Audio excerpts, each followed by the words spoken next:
Three, two, one. Let's see how LinkedIn is gonna go. Okay, it's going. It's good. It's good. We're going live.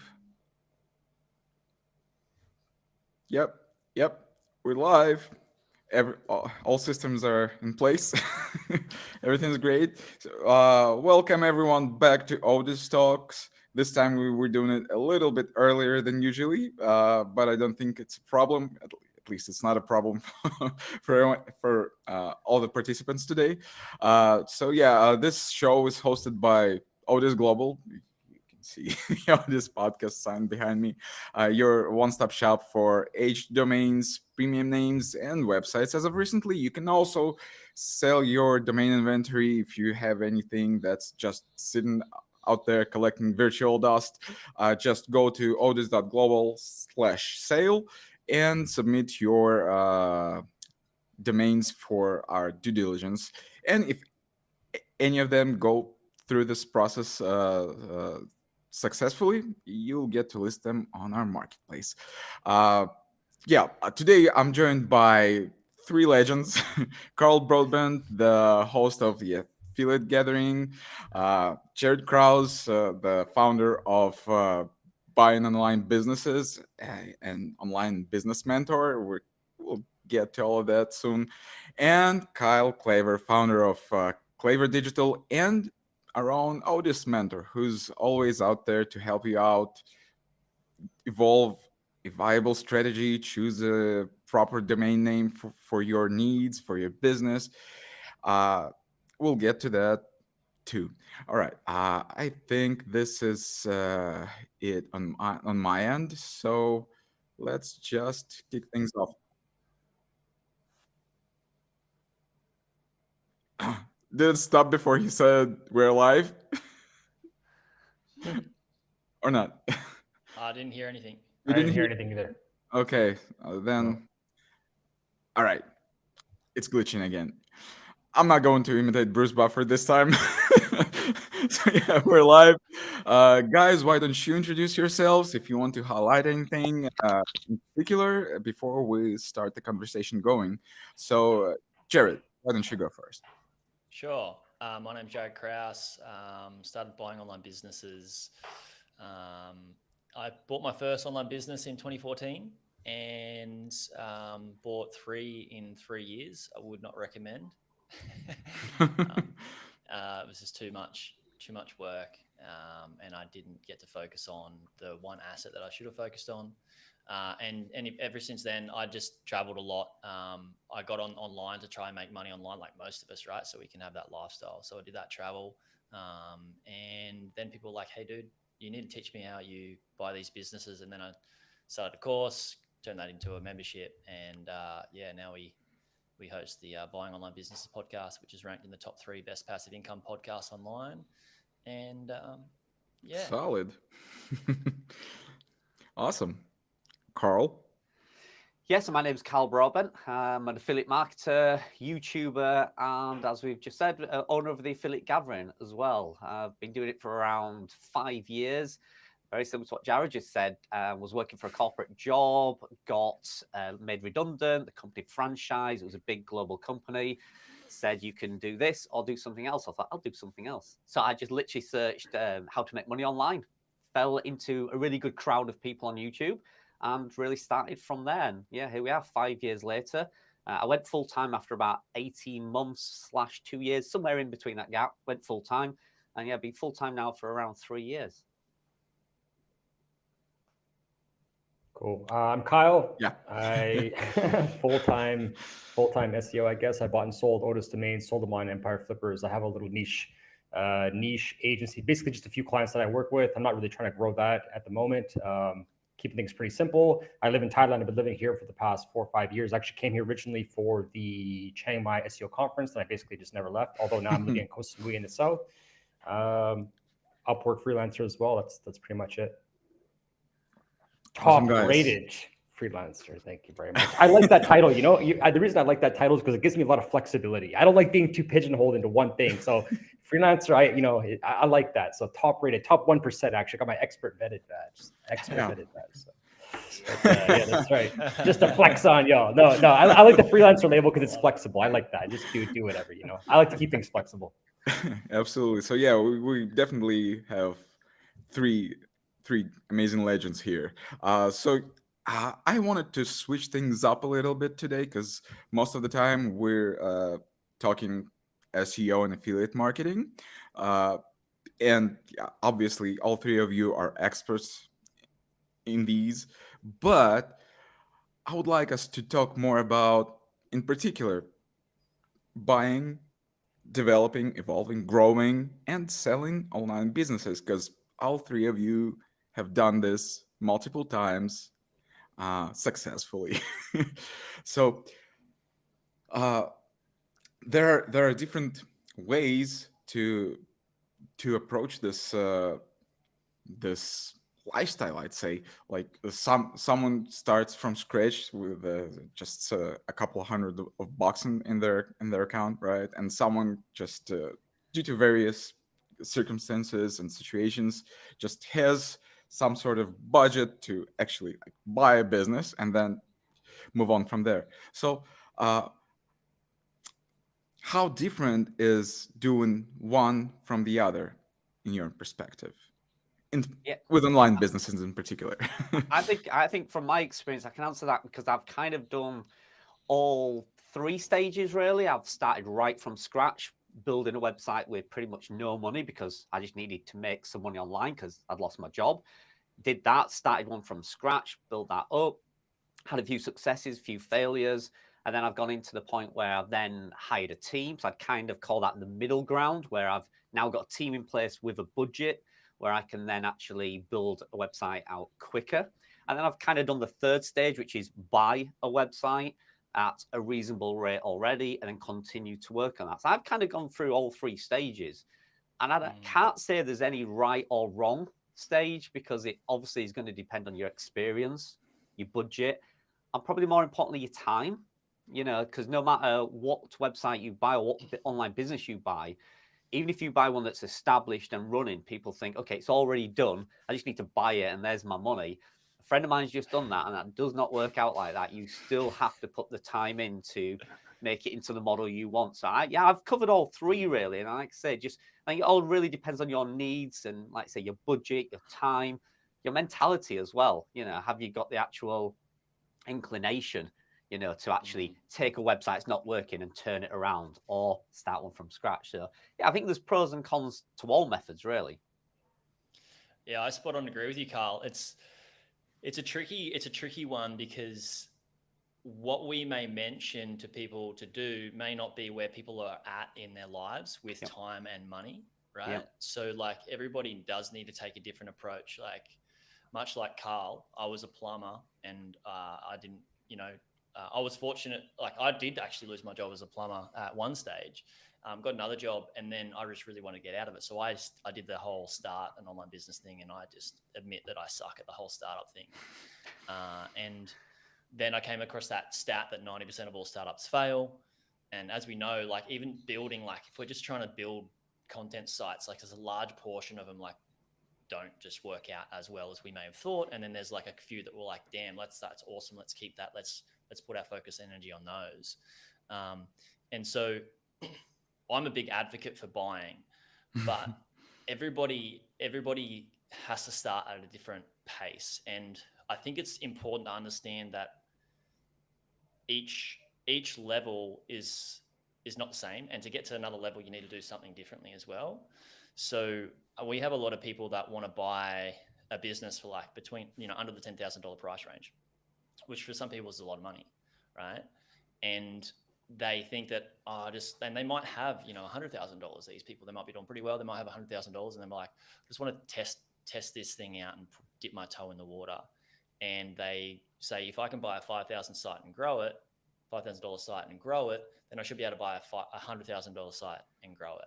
When in reality, it's not the same. To get a 5,000 site to a $10,000 valuation is not the same as taking a $100,000 site to a $200,000 valuation. So you're in for different things. And at the start, it's a lot of like I think you'll agree, Carl, and all of us here is like it's a lot of elbow grease if you're starting with like under the $5,000 budget and you're trying to put that time and money into like starting a site, hosting, writing out the content yourself, and you just need to be patient, right? That's probably the biggest thing to think about is like just being really, really patient with it and giving yourself a long period of time. I think where people stuff up is that they see all these case studies that we have with our clients that we promote, and then we do them ourselves. We put out a case study and they have this level of expectation. Well, if they can do it in, all this money in 3 months or 6 months, I can do it. And then they get to that 6 or 3 month range and they realize like, damn, this is quite hard. And then they give up and think that's not the right method. But I can guarantee if somebody sticks at like just starting content sites for 10 years, they're going to do and keep at it. They're going to do amazingly well, or anything that they, decide to stick at. Yeah, I'm at the point now where I could potentially go out and buy a reasonable size website, but even I still worry about doing that because, spending that sort of money comes a lot of responsibility because, when you're starting something from scratch, it's more about the time and the commitment you put into it. You're not really worried about the fail rate because, at the moment you haven't succeeded, so there's no chance of failing. But when you actually buy a website, let's say for $100,000, I think the pressure's on even more, because then you've got a target, an expectation. I have a $100,000 website that has to go up. It cannot come down. So I think the worry and the pressure often sometimes is when you do get to that higher point. I think when you're starting out, you have all those glamorous goals and expectations of what could be. And it could be, without a doubt, every day, you check your analytics looking for that jump upwards. So I think sometimes when you start in the beginning, the pressure is off a little bit. When I buy or get to a website where it's at that higher level, then a little bit of worry starts to kick in with me because then there's a lot on the line and there's a lot to lose, but there's also a lot to gain as well.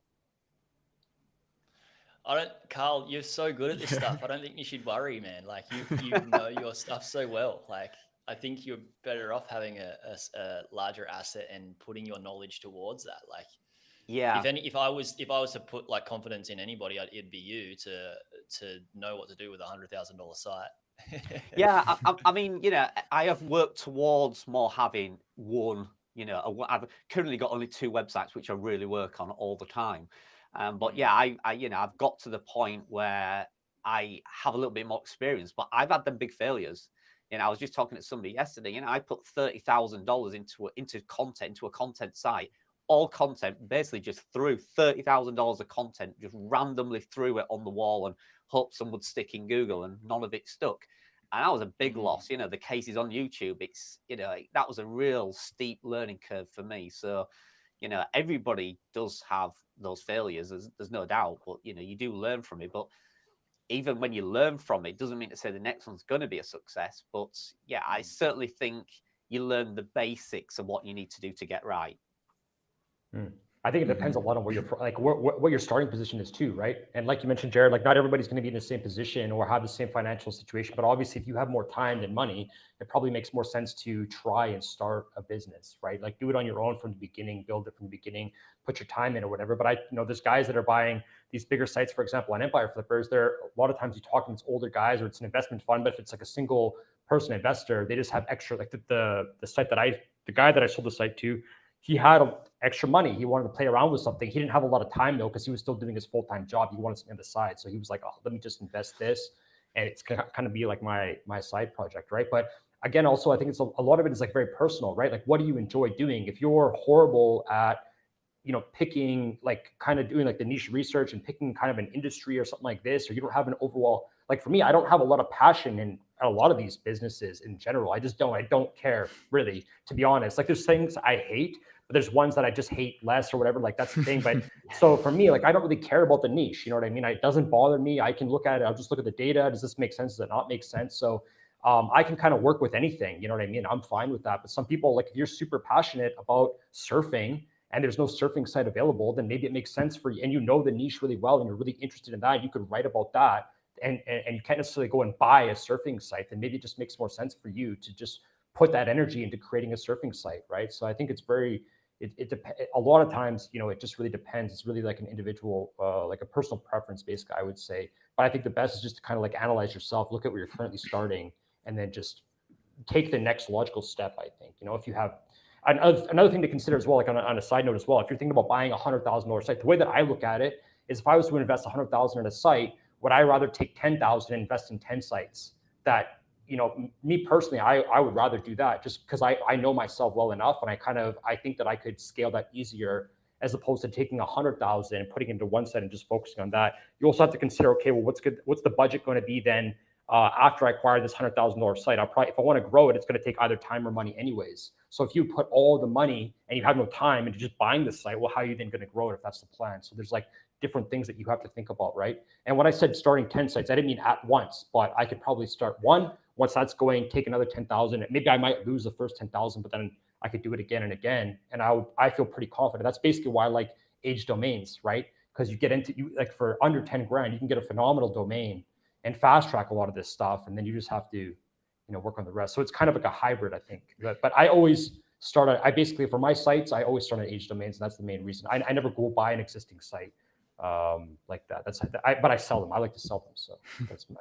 I think the thing with, setting a site going with an age domain, I don't think anybody starting new in this industry will realize what the benefit is of that. And, we all know, whether people want to admit it or not, backlinks is the key to most things in ranking in Google. It's one of the main factors, and people just don't realize that. So obviously, getting the right domain with the right referring domains and links pointing back to it, to the right topic, is relevant. And I think people don't realize that side of the industry until they get into it. They'll just think it's the age, because we call them age domains. People think, I'm buying an age, it's old. So if it's 25 years old, it's got to win, right? It's aged. It's an age domain. It's like a good wine. You know what I mean? It's going to be better. Well, not necessarily. It's got to be, it's got to have the right factors inside that age domain. Absolutely. I think age is part of the brand. Sorry, go ahead.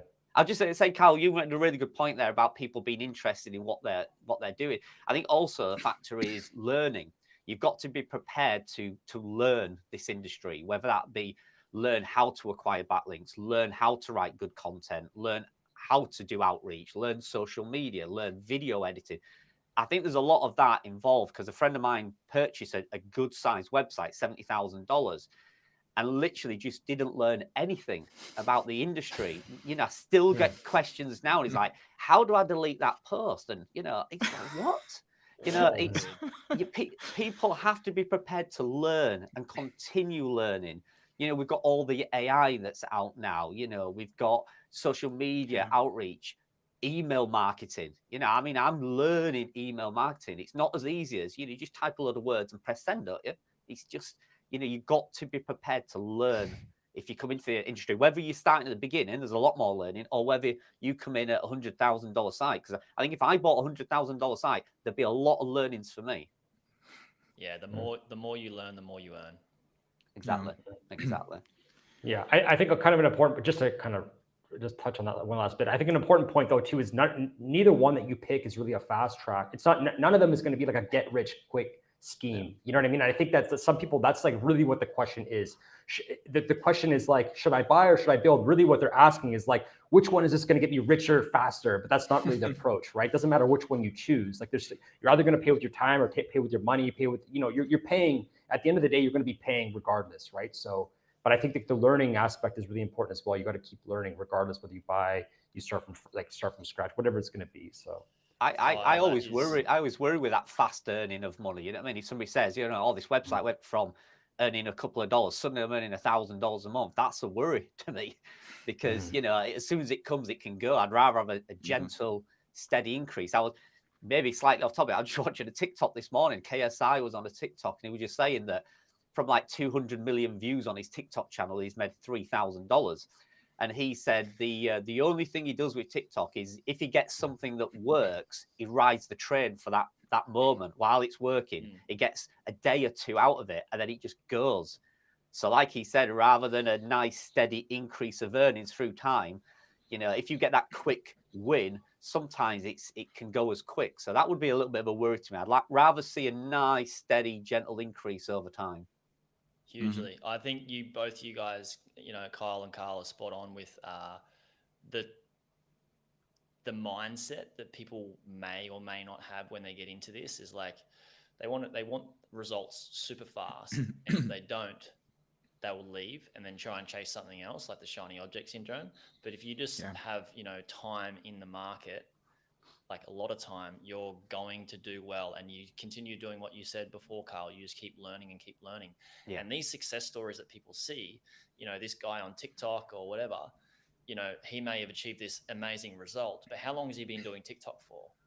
Like it's the same with. So we just launched an SEO service with our firm, full stack SEO service, and we put out a case study. We got 373% growth for a site that got hit by 5 algorithm updates in 90 days. And we turned it around to insane growth. But the people on the team that did that, it wasn't an overnight success. Yeah, we achieved that result in a short period of time, but they've been doing SEO for 13, 14 years. And they're like leading industry experts, right? So it's not an overnight success for them. It looks like it. And then people will come in with this, well, I'm new to this, and if they can achieve this, like I'm going to try and achieve this, and they don't, and then they leave. That's the worst mistake that they could make, I feel, is that they're setting themselves up for failure rather than going, I'm going to give myself a good period of time. Whether you have a little bit of money, a little bit of time, a lot of money, or a lot of time, doesn't matter where you start. Just give yourself a leg up and give yourself time. Yeah, two points on that. Recently I've started saying to my team a lot more, zoom out, because they're looking at the like really granular detail, like daily, hourly. And I'm like, okay, but what did we do over the month? And they go, oh, 15% up. Okay, quarterly, oh, 25% up. It's like, okay, but you're worried yesterday was 3% down. That's one thing. So we're using that word zoom out quite a lot. And then the other thing, like you say, one of my biggest learnings from last year is I went to an event where I managed to speak to quite a lot of really big publishers.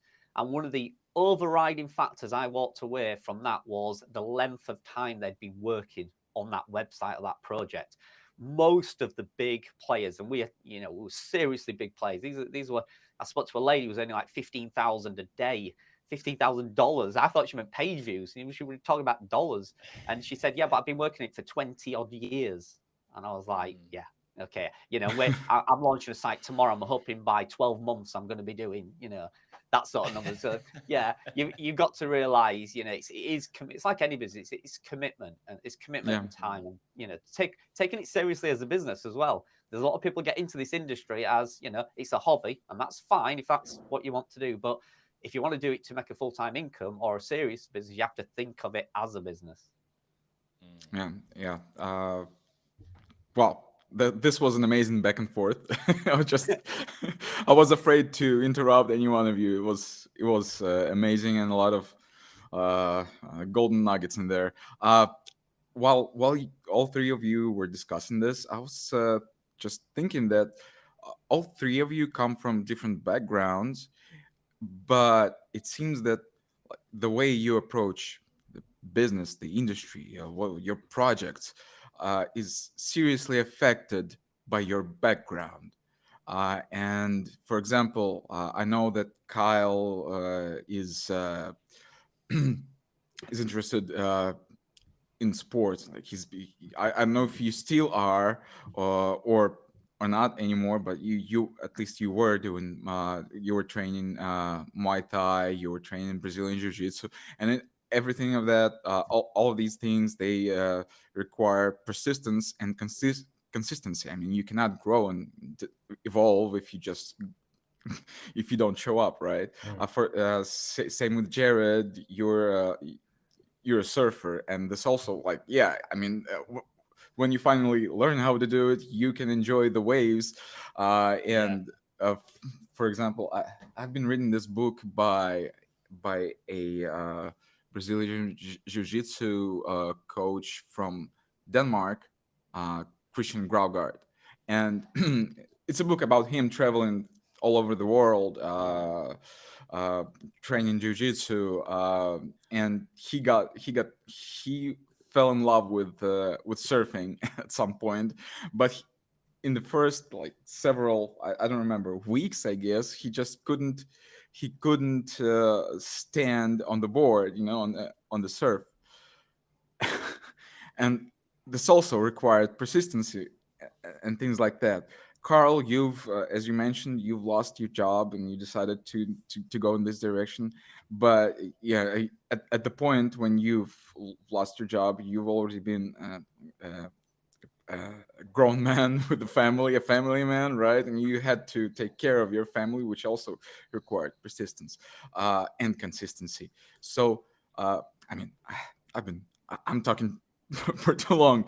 It would be just really nice to hear how your backgrounds, your lifestyles affect the way you approach your work, your business, and everything associated. Yeah, I mean, I'll start that off. I don't mind. I've Sure. had multiple self-employed businesses where I've owned actual properties, and I've had some good times and I've had some bad times. And one things that drive me is I don't want to see the bad times again. So for me, it's just that, entrepreneurship of just, wanting to succeed.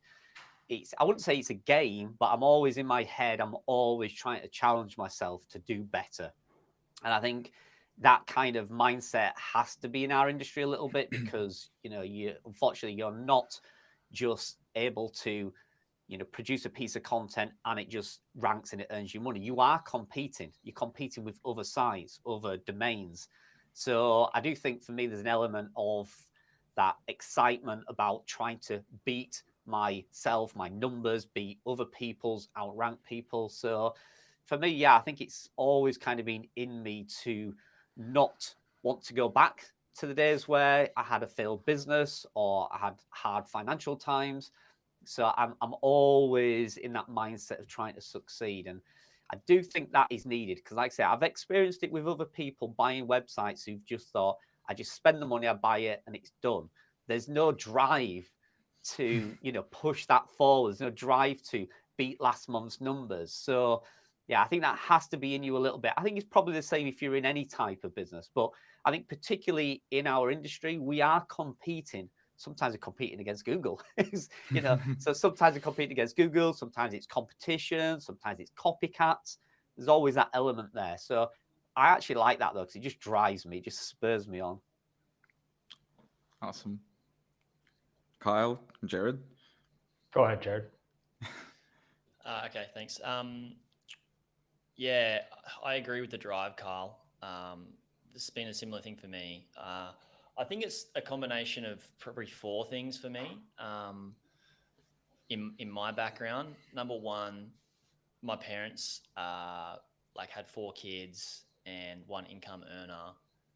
It's very different these days. It was a bit easier to do back then, but they both were just very driven, and uh, we as children we got that from them, and I'm very very grateful for that. Watching them be pretty driven and just grinding and working hard, both very very hard workers and very resilient.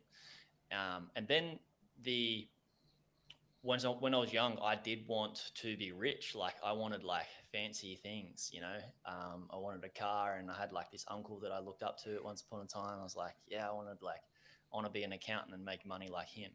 I wasn't dealt the academic card. I wasn't the smartest, guy, and so I became a plumber. And then from becoming a plumber, I got into a really lucky job, and I got taken under the wing of a couple of site supervisors, and I started to learn how to run jobs at a young age. You know, when I was running jobs when I was like 19 and 20, like large shopping centers and stuff like that. Oh. And so I was lucky that I got put under the wing of those guys. And then also my brothers and sisters are all entrepreneurs, and all similar ages, very close. And I was speaking to my siblings just last weekend about this, that we're all super competitive, like, and we're all entrepreneurs. And I think that is a similar thing to you, Carl, is like that competitiveness. And so I think the people that you grow up around, and then, I think the competitiveness does help, but I think you do just need to have, or maybe you are just born with like this archetype of like hunger, Yeah. and just desire, you know. Agree. And some people have it and some people don't, and those people that don't is like awesome. That's great That's fine. because we can learn from them. We can learn for them to be more present, you know, not always forward thinking like us. You know, sometimes we don't see things as well. So like I like to learn from those people that aren't as driven as say me and all of us here. But yeah, I'd say it's probably the people that have shaped that, as well as some weird innate drive.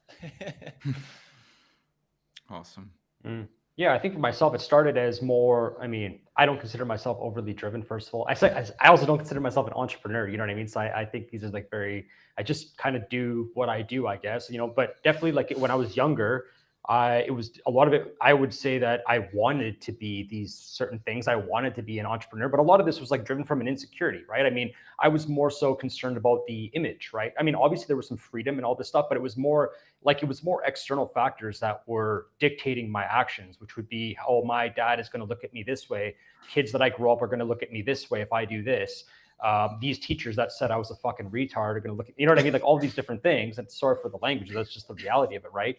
And it was like very externally driven. And then that kind of like, I think from a young age, just developed these certain habits. But then now I don't want to say like as I got older, speaking like I'm some old person, but literally as I'm getting older every day, right? So as I've just kind of gotten a little bit older, then I started to kind of get these things that I wanted, like were kind of like my goals. And I just realized that it didn't really matter. Like a lot of these things that I thought, or what I thought, all these, like once you kind of just become okay with like when you kind of like, I don't want to use like these kind of like sappy, like, oh, develop your own internal scorecard or whatever. But once you kind of just realize like, man, these people don't even think about me. They don't care about you. You know what I mean? Like my family's happy with me. I know kind of what I do. I'm more concerned about what I'm doing on a daily basis.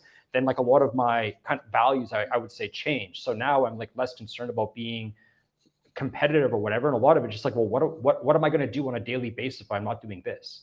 Right. I'm not obsessed with work. I work like a good schedule, but it's like what a lot of it is about, like also skill development and just being, you know, just moving in the right direction, because you don't know what's going to happen tomorrow in the future. And now I have a child, I have a small family, I have responsibilities. So it's just like, it's more just about like, I'm just trying to put myself in a position where I'm more capable than I was yesterday. So I'm ready to take on whatever comes my way, because I don't know what's going to come my way. So I just want to be ready. And that's kind of just my mentality. So it's less about like an end goal or like an end point where I'm trying to reach to, which was what it would be before. Because like, oh, I want to make this much, then I made that much. Oh, I want to be like remote, all this other. And now I am that. I'm completely remote. Like I want to be able to set my own schedule. I did all these things, right? Which is not huge achievements, but it was like those were my biggest goals. And then I realized like once you hit them, now it's just about like, yeah, now I have I have my own schedule, but I still work the same schedule I did when I was fucking working construction. You know, like it's just, but it's obviously a little bit more flexibility. But now it's just like, just trying to just continue on, right? Like, what else am I going to do with my time? I have enough time to go to the gym. I have enough time to spend with family. I have 24 hours in a day. I don't need all 24 to like relax, right? So I can reasonably set aside 6 to 8 hours per day pretty easily, especially because I've cut out a lot of bullshit in my life, right? So it's like, well, what else are you going to do? You might as well just do something that's going to be productive, be useful to people around you. So that's just kind of where I'm at right now. You know, I don't, yeah, hopefully that makes sense. Yeah, absolutely. Did my best to Sure, go explain on. it the best I could, you know, but I'll love it. Like, I love these chats, and I want to ask a question for all of you guys as well, because I think the hardest thing for me, like one of my best achievements was like replacing my income and getting out of that like 9 to 5 grind as an employee. And that was so damn hard for me. And everything else, like, I guess we're all sort of like pretty in unique positions that we've worked hard for, of course, but we're in unique positions now where we don't have to work as hard, and, you know, we've got a bit more time freedom and money and stuff. And that was my hardest achievement, was like getting out of that sort of that system. Was that the same for you guys? Like, I just look back and I was like, damn, I just worked my butt off. Like it was stressful and it's hard. Like, was that one of the hardest things that you guys have done as well, or? If Yeah. you don't mind, I'll go first. Yeah, go. uh, okay. I'm an employee at the moment, so I do work For nine to life, five. brother. That's a good thing. Don't be like at the moment say like that. There's nothing wrong with working for No, no, no. Odys, and you're doing a great job, right? I mean, you're taking the Thank the you. entrepreneurial route by doing the podcast and everything, right? So don't say like for now Well, these kind that's of true. things. I enjoy doing it like on the, so to say, 9 to 5 basis, right? I mean, it gives some structure to whatever I do. I know that I have the hours that I have to spend effectively at the office, and then I also do get back uh, to some of it in during my free time, because I'm also handling partnerships at the company, and this sometimes requires you to respond to emails, or get in touch with people outside of your working hours, and I actually enjoy it because it's always fun and challenging sometimes, and just like all of you were saying, it also gives me this drive and hunger to learn more, like to develop new soft skills, to learn how to communicate with different people and different types of people. Getting back to your particular question, I've been freelancing since 2009 to until pretty much the moment I joined Odys last year. It's not an entrepreneurial lifestyle, but it still like gives you this flexibility uh, of like doing your work whenever you want to or can. But yeah, I mean, it's at this point I do enjoy working the 9 to 5 schedule a lot more than I did when I was freelancing, because it was, no matter how hard I tried to structure it, I've been using this the tomato Yeah, Pomodoro. oh yeah, Pomodoro. pomodoro. I already forgot yeah, the pomodoro thing. It still remained quite chaotic for me, because, well, I'm a family man. I have 2 kids. I have a wife, and I've been working from home, and it's been like that all the time. So yeah, that's my situation. For me, Jared, to answer your question, it's kind of two parts to it. In my earlier years, where I didn't have that set income I needed to bring in, for me it was more kind of the entrepreneurial, want to get rich. I just I wanted the nice cars, wanted the nice clothes. My family didn't have Yeah. much money. I never had any of those things, so I worked really hard to try and get those things, and I risked a lot. I got into businesses at the wrong time. I invested money when I shouldn't done. So at that time, it was all about kind of just wanting to make money and kind of just get rich. As the latter part, this industry that we're in now, that was a necessity, really. I had to get a certain set figure. I was earning a really good salary as a supermarket. I was a trader for a large global company, and I had a really nice salary. And then for that to kind of be taken away all of a sudden, it was kind of, I need to earn this much money to pay my bills. So my driving goal was to achieve that figure. I had to Mm. work as hard and as quickly as I could to get that money coming back in. From then on, everything was a bonus and it was all about growth.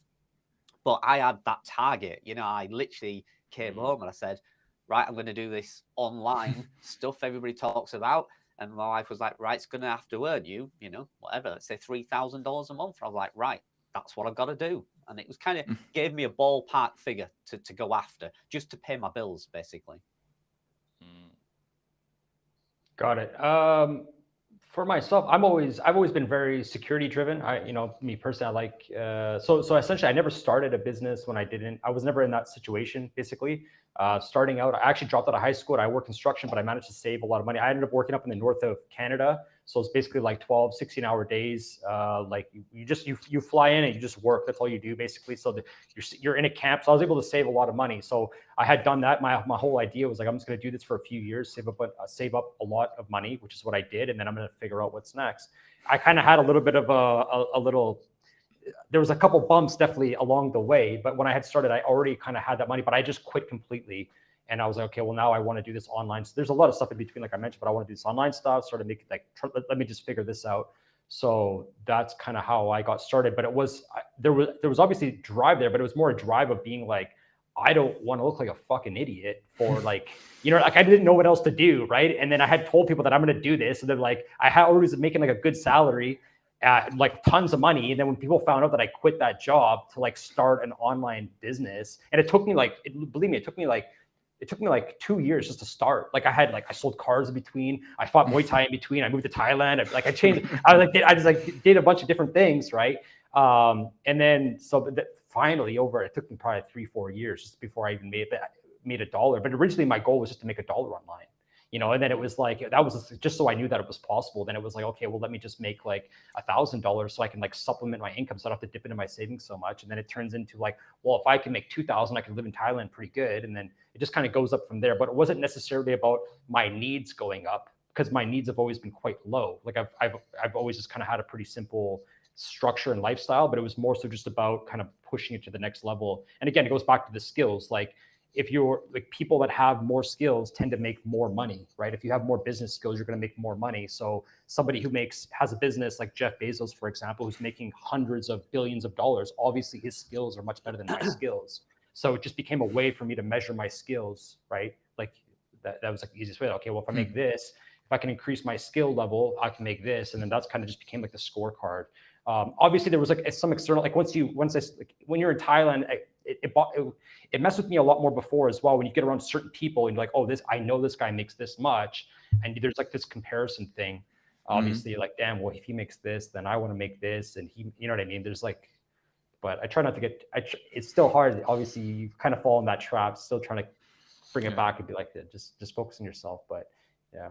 I think some people have a lot of skill levels though, and don't actually apply them in the right way or the right manner. Then I think they're missing the correct skill that they need then, right? Yeah, I think, and that's my opinion, right? I mean, like, I think, yeah. Anyways, I think sometimes you can find that if you've got skill level in a certain thing, you can apply it in some way usually to an online business, So, somebody will say to me, I can't write, I'm terrible at writing, but they're really good at drawing, or they're really good at graphic design, or, it's like, okay, that really is in need in our industry. You can really apply yourself in that then, So, or they'll say, I can't write, I can't draw, but I'm really good at analyzing data. What did you used to do? I used to analyze accounts in the business. Great. Well, you can do like audits and see what's working, what's not, what's bringing in the money, what's getting the clicks, what's keywords ranking.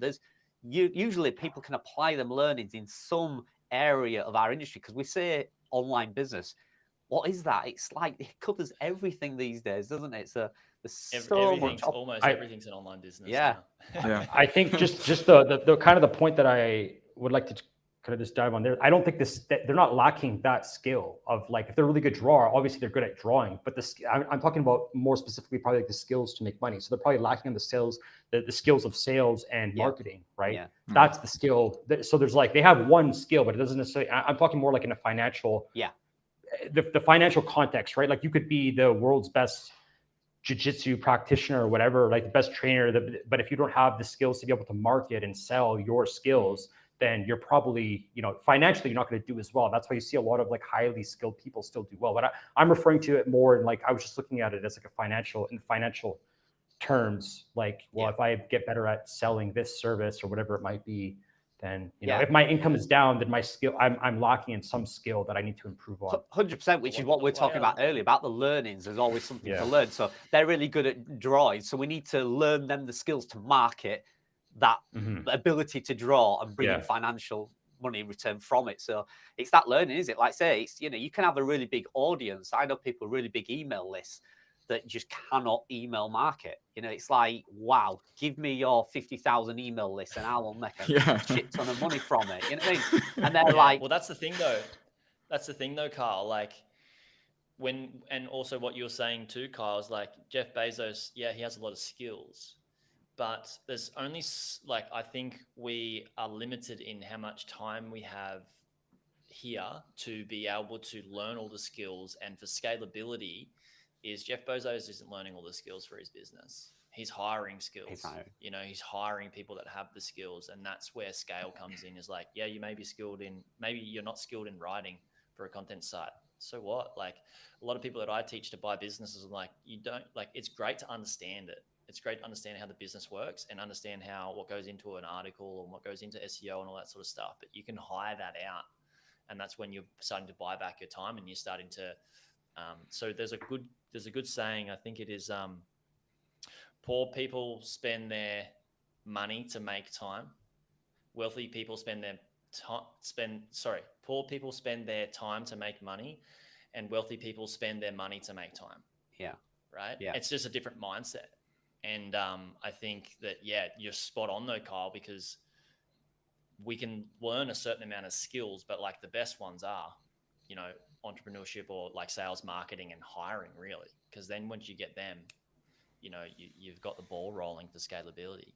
Well, it's Mm. like you know when you go on podcasts and like I say we get announced as legends or as experts. You know, I don't believe I'm an expert in any one part of my industry. I know a little bit. I've learned a little bit about all of it. You know, but things like editing my content, I have a VA that is absolute quality expert in doing that. I have a proofreader, you know, who knows American grammar, English grammar, you know, and can check that. So you know, I wouldn't ever say you need to be an expert in everything, but like say, yeah, you need to have an understanding of it. And I've always been the first to say, if I don't know how to do it, you know, I was thinking about this earlier about, you know, buying age domains and, you know, redirecting the power of the links that's coming to that age domain. I know very little about that, but I know I can pay Odys and they do that service for me, which is what I've done. I could learn that, but the amount of time it would take me to learn a skill of doing all the correct redirections and analyzing all the backlink juice that flows through, I would rather just pay somebody to do that because I'm not an expert in that. So, but again, like I say, just having a basic understanding of why that would need to be done is something you do need in the business. Yeah. Uh, we have several questions here in the YouTube chat. I'll just read them out and we'll try to answer them, or we'll ask you to answer them. So Foodvaz is asking if domain is not Google indexed but has high DR and other metrics, can it be selected for Odys Global? Well, I guess that's a question for me here. Well, first of all, the first thing you have to do is to go to odys.global/sell and submit your domain for analysis and due diligence. If it passes the due diligence process, you'll be able to list it. I do not handle the the selection process. We have an entire team who's doing that, so you should trust them. We have a lot of members who are selling their domains at our marketplace, and you can be one of them. I hope this answers your question. Yeah, log into Search Console and just make sure there's no penalties on there. I'll just add that real quick. If you're trying to sell it, log into Search Console, make sure there's no penalties and nothing like that. In order to actually sell it on Odys, it has to be indexed. Doesn't mean that, so just do your best to get it. If you already own the site, now if we're talking about due diligence for buying an existing site, it would be a different thing. But if you have access to the site, then you should just go into Search Console and see why it's not being indexed. I would just add that, because that's just going to make everyone's life a lot easier if you just get it indexed first and then submit it to Odys. Does Odys actually have like a checklist that people can go through before they submit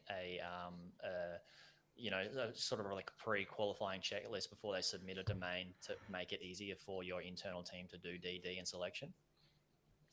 I haven't checked the the page for quite a while. If they haven't, that's a good thing to do. Yeah, you could send. Well, I think send that to you could just send that to that person that asked the question, and then prevent you guys having to pay and hire people to do that work for selection. I think the idea is to get as many domains in as possible. So if you're unsure, just submit the domain, and then the Odys will do the due diligence checks. But what I'm saying though is, if you really want to sell the domain, you might as well, and you already own the domain, then you might as well just log into Google Search Console. But for sure, Odys has a check that they're following internally, of course. Yeah, cool. Yeah, and when you go to Odys Global/sell, there's a segment that says, okay, what kind of domains are you looking for? That's a question for us, right? And it simply just states four criteria: premium names, spam-free, trademark-free, and built-in SEO. There's more to that. I just recalled, we do have like a huge article on our blog that describes our due diligence process and the criteria that's involved in it. So yeah, just go to our blog and find this article. All right, on to the next question. Hayes Alik. I think this is Hasib Alik. If it's you, it's good to see you, man. Would you ever consider purchasing a website that is entirely created with AI content, or one that's slightly edited with a human touch? Do you see that as a good long-term investment? So I guess this question is for all three of you. I would say there's so many caveats to this because there's so many things that we need to be able to answer before we can answer that question just directly. So I believe that if it's just an AI, it depends on how good the AI is first, which AI you're using, how good's the content for the space, for the niche, for your audience. But I would suggest that any a human editing it is going to be better. Processing and editing is going to be better, but not just any human as well, right? A human, say if we're talking about something that's in the surfing space, somebody that's a surfer, or if it's in the fishing space, somebody that's a fisher person that edits it and then puts their own little things that you would say about surfing and fishing that an AI is not going to put in, a linear fashion on how they order those words. And you're actually connecting with emotions to the people that are reading about fishing and surfing. So I would suggest it's probably going to be like, depends on what your goal is. Is your goal to rank the content or put out velocity content that sucks? Like I would say do less content with more humans involved to make it just out of this world good, and buy a business that's based on that. That's my opinion. I guess some of the other lads have a different take or something to add as well. Yeah, I mean, basically, you got to realize straight off, first and foremost, Google doesn't care if that content is written by AI. It doesn't care. It doesn't go, oh, Carl wrote this, oh, an AI wrote this. It doesn't care. If the AI article is better than mine, that's the ranking factor. So what we're talking about, I say, is the perception of AI content is crap, that it's just going to churn out absolute nonsense and garbage. And it does in some states, it does in some instances. You've got to think of how people are using that AI tool. And if it's been used in the correct manner and you're producing an absolute world-class piece of content, Google doesn't care if AI wrote that. But to Jared's point, yeah, I mean, I'm doing a lot of travel articles myself, and I put a comment out on Twitter the other day, and it got kind of slated a little bit. I said, "Oh, I'm doing real reviews and real content." So somebody said, "So what? So you haven't been putting real reviews or real content out before?" And what I meant is, I'm actually, going to the places, I'm taking part in the activities, and I'm then coming back with knowledge and information AI hasn't got and cannot experience because I've actually been there.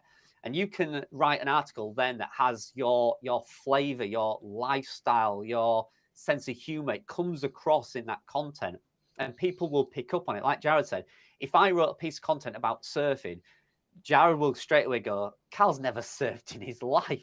You don't do that, So, same with me. Yeah, I'm a passionate golfer. I know if a golfer has wrote an article about a golf course because I'll pick out the bits that I would want to know, whereas AI would give the generic basics in that article. But let's not, I don't think that argument of should it be AI or should it be human? Obviously, in an Aldo world, a human writes it in their own words and their own phrases, their own experiences, and it's the best piece of content we can do. Practically wise, not everybody's going to do that. They're going to use AI. So just use the tool to the best of your ability and just read through it as well. Get other people to read through it. Like Jared said, give that article to your partner, your wife, whatever, and let them read it. If you're embarrassed about them reading it or they're going to pick things out of it, then it's not good enough to be published. So that's the way you got to look at it. But I don't think there's the argument of should it be AI or should it not. If somebody says to me, do you want to buy this website? It's all been done with AI. If I read the content and it's quality, I'm happy to buy it. Good point. Very good point. Yeah, it depends on the quality. It's not who wrote it. That's just, Yeah, I agree with that. Basically, it's pretty simple. I don't know why. I feel like we have this conversation so often, It's because this stupid AI thing that people are like, worried about, and it's just like, guys, it's AI is not as advanced as we think. It's not going to go away and create something from nothing with us. Like it's just scraping data and collecting it and putting it together and making it a little bit easier for us. It's not taking over. Like, and it's not crushing the industry. It gives you the information it thinks you want to hear. That's what it is. It doesn't give you often it doesn't give you the fact. It doesn't have an opinion. It just basically gives you what it thinks you want to hear. So, but sometimes, like I say, through 3,000 words that AI has generated, you can pick out a couple of really good paragraphs in there that you might not have thought of, that can give you those ideas. It can send you on different paths, that you might not have gone down in that article. So it can be a very, very valuable tool. But you got to think, companies like, Wall Street Journal and all the big sites and stuff, they're using AI. They're getting billions of views a year, and they're using AI as well. So, it's just how it is used. That's, I think that's, it's also been getting used for years, guys. People are Yeah. listening. It's been getting used for way longer than when it became big at the end of 2022. So it hasn't really evolved that much faster. It's just that it came out and it's great for marketing and clickbait. And I don't think it's going to change our industry that fast. It's going to make it easier for business owners, but I don't think it's going to crush the content space. I think it's just more accessible now, isn't it? That's the thing. This year, it has become accessible. It wasn't accessible before. It was a very limited amount of companies that could use it. Now it's accessible to the world. So I think that's where the revelations come from. Yeah. All right, gentlemen, time flies like insane, and we still have this domain to take a look at. So, thank you for your answers, for your opinions. I hope this answers your questions. Haste Alik or Hasib, I hope it's you. Okay, so today I've selected this Odys domain. I'll show it on my screen in a second. It's digitalfolio.com. As you can see, it has a growth blueprint by Gabor Duli, one of our mentors. You can go to the page and check it out. It's a 20-year-old domain in the tech and gifts or shopping industries. In English language, DR15 has 67 referring domains and 12 authority links, including New York Times, CNBC.com, TechCrunch.com, and a few others. So previously, it hosted one of the world's first visual comparison shopping sites that allowed interactive sort and comparisons of real-time prices. Gentlemen, if you owned this domain, how would you use it? How would you monetize it? Would you use it for 301, or would you build a full-scale business on it? Just spill the beans. I'll go first if you want. Yes, sure. I took a look at it. For me, it wouldn't be a site I would 301 redirect because I don't have anything in that similar niche. What I would do, as soon as I saw that, obviously it looks all based around shopping, comparison, price checking.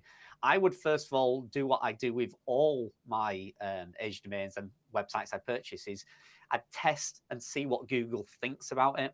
I would test certain keywords, certain articles, and I'd see what it's actually getting picked up on. Because I've had a lot of websites that are targeted at a particular niche. So in this one, tech product comparisons. But I like to see what it actually is wide enough to rank for. So I would test different keywords on it, and I'd see what Google instantly picks up on. Because I've had a website recently where it was in a specific niche, and I put 15, 20 random articles on, still in that niche, but on different subtopics. And two particular keywords just shot straight to number one. And it gave me a real insight of what Google actually sees that website, that domain as now. And I really ran with that. And I got it to over 100,000 page views in literally a couple of months, just because Google was saying, hey, great, you've kickstarted this domain again. I really love it for this. And I went down that road. So I think for me, it would be figuring out the path I'd want to take with that. And that would involve a lot of testing for me personally. Some people might just go, straight away, I'm going with this. But I would want to test it because sometimes Google just doesn't love a site for a particular thing. So I'd want to play around with the keywords and test it, and then that would give me more insight into where I would like to take it, because it's much easier if Google likes it for a certain particular thing, and then you can roll with that. Okay, thank you, Carl. Jared? I'm not the startup guy, but I'll give it a crack on what I think I would do. I'd probably do a combination of what Carl has done. Is I think it's all about testing and finding out what the niche is. I wouldn't do a 301 to redirect. It wouldn't be valuable for my portfolio coming from this domain.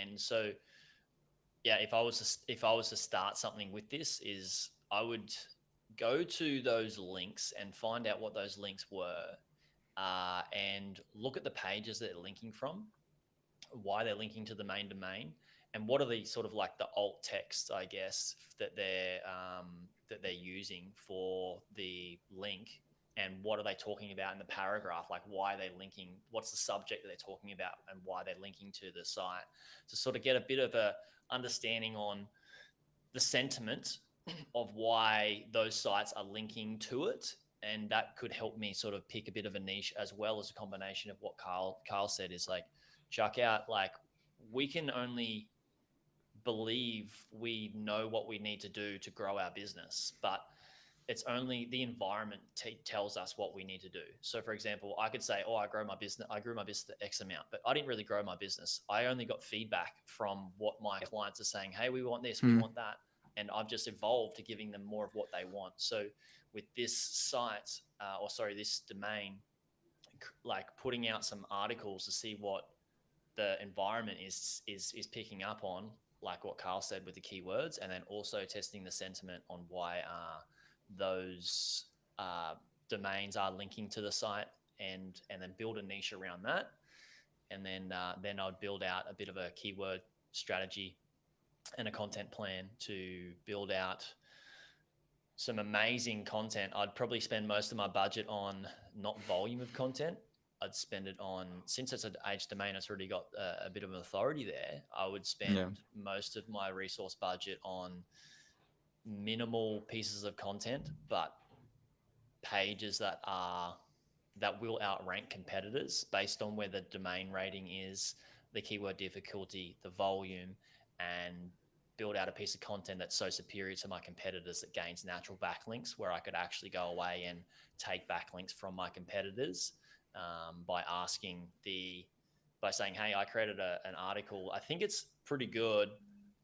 You're linking to another article that's similar. I'm just wondering if you would want to check this out and see if it's worth you linking to this one as well. And typically they'll probably change the link to yours because it's a superior piece of content. That's where I would be gaining natural backlinks for free by focusing on insane content and minimal pieces of it. So my resources go into R&D for that piece of content, not AI content. Maybe AI will help with some of the H1s and stuff like that and stuff, but H2s and stuff. But yeah, that's how I would probably go if I was. And I'm not a guy that starts sites, but I'd take a little bit from Carl. I'd probably listen to Kyle because Kyle's a gun on this as well. I'd just hire some mentors to help me. Awesome. And I would tell you to spam with AI content. Just say, fuck the quality, just high velocity AI content. That's what I would say. Yeah. Exactly. I had to take a different approach to everyone else. We gotta get you. Okay. We use some of that gray hat. I know we got some gray hat listeners, so it's like, so Lima, whatever is like, this is great. AI, great. No, for sure. So it's all good advice. I agree with Carl and Jared. For sure. I don't have much of the attention to go to the extent that Jared just explained. It's not really my style, although that's a great style if you have the attention for it. Again, I prefer a bit of a hybrid approach. So I'm in the middle. I'm doing me personally. So I would say not like the worst AI content and not like the phenomenal, although I would save some of the resources for phenomenal content, but that's created specifically for link bait to kind of capture what Jared is mentioning. So I like to mix in both. So maybe one article a month is some phenomenal piece for link bait specifically for that. And when you create that, that's more designed for the industry experts. It's not really to monetize or even to capture emails necessarily. It's set there to get the attention of other people in the industry. So statistic pages, that sort of stuff. I will do that as well, and custom graphics, but I don't do that for all my articles. So I'll do maybe one of those a month, and then you have a lot of kind of like mixing between the longer tail, lower competition keywords. But an option as well you can do, because it's a coupon site, it was like kind of a price comparison. Shout out to Matt Diggity, but he has the best, if you just Google best coupon affiliate programs or something like that, he's got an article there walking through some of those, so you can get some inspiration there for some affiliate topics.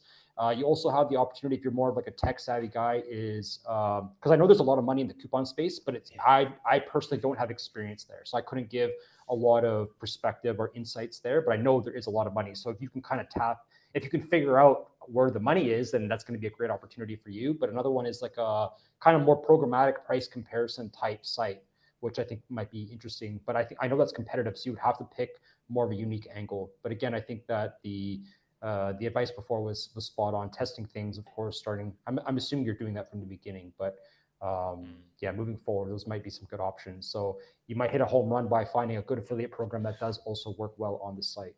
I can vouch for coupon sites still working, because we have the WordPress theme, Popcorn theme, and there's a lot of coupon sites out there that keep putting discounts for our theme on their coupon sites, and they are still popular, and they can still get it to rank. So yeah, coupons definitely should be looked at. Yeah. Awesome. Thank you guys for sharing. Everyone listening, if you're interested, you can go to the Odys Marketplace and get in touch with Kyle.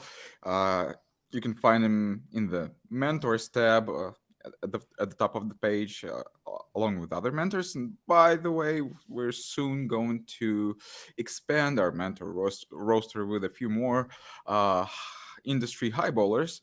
I'm not gonna disclose their names for now, but the only thing that I'm going to say, it's going to be a British invasion. Yeah.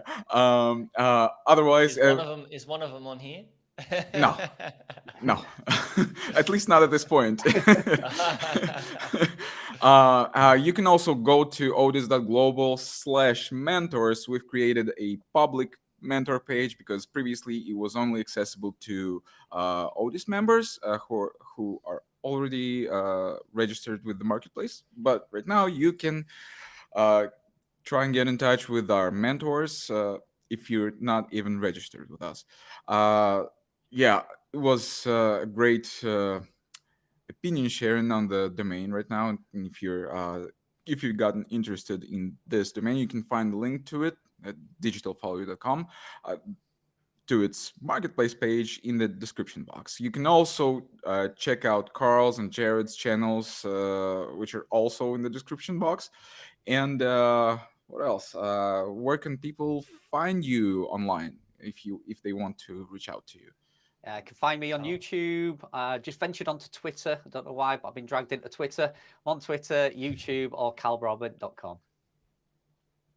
Yeah, Carl's been blowing up on YouTube. We promoted you on YouTube from our podcast, Carl, when you came on. Find us at buyingonlinebusinesses.com or Buying Online Businesses anywhere. We have quite a significant YouTube channel as well with a podcast on there. Yeah. Awesome. Kyle? Vladimir, you just gave my info away, so you Okay, go to the link and you see Kyle's face there and click on it. Yeah, that's fine. So it's easy enough. Yeah, awesome. Guys, thank you very much for this conversation. And as I said, like, time flew just like that. It seems like we just started this chat. Enjoyed every minute of it. Stay tuned for the next episode next Wednesday. It's going to be a little later that time, and I'm going to be joined by Steve Toth, Azadin Digidid, and Gabor Duli, which I've already mentioned today. You can see his blueprint in the Digital Folio page on our marketplace. So, going to be another great discussion, and we'll see where that takes us. All right. Yeah. Thanks everyone guys. for watching, for listening, and thanks you for tuning in, guys. Carl, Jared, and Kyle. It was my pleasure. Thank you very much. It's been a pleasure. See you guys. Take care. Thanks, guys. It was my pleasure as well.